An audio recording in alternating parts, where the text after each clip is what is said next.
Quelle est l'utilité de la vanne de bipasse sur un réservoir?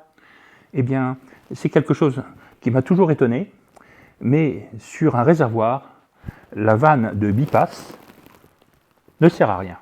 On en met sur tous les réservoirs d'air comprimé dans le monde entier, parce qu'on le fait pour les sécheurs frigorifiques, on le fait pour les filtres, on le fait pour les sécheurs par absorption, des composants qu'on présentera par la suite.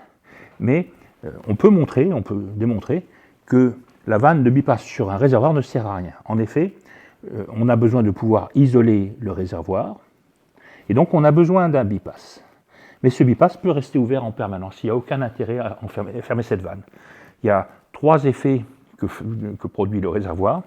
Le premier, c'est de limiter les pertes de pression et de faire un stockage. Dès lors que tout est ouvert, les 3 vannes sont ouvertes, le réservoir fait son rôle de tampon.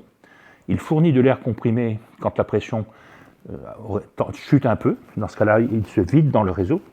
Et s'il peut se vider dans le réseau, mais qu'il y a aussi un passage d'air comprimé en parallèle par la vanne de bipasse, eh bien, on n'a pas besoin de la vanne de bipasse. Voilà. Le deuxième effet du réservoir, c'est de refroidir l'air comprimé. Si les compresseurs sont refroidis par air, en été, il est quelquefois très chaud. Et en fait, le refroidissement du réservoir, l'idée d'obliger l'air à passer dans le réservoir pour se refroidir, signifie qu'il va, si on a la moitié du débit qui passe dans le réservoir et la moitié dans le bipasse, eh bien, l'air comprimé va se refroidir dans le réservoir, un petit peu aussi sur le bipasse, qui est une condensation qui serait donc sans vanne. Il y a plus de surface concernée par le refroidissement de l'air comprimé, et ce qui limite le refroidissement, ce n'est pas la vitesse de passage de l'air, c'est la capacité du réservoir à évacuer la chaleur. Voilà. Donc que ce soit pour le rôle de réservoir tampon ou le rôle de refroidissement de l'air comprimé, le réservoir peut être bipassé sans aucun inconvénient. Voilà.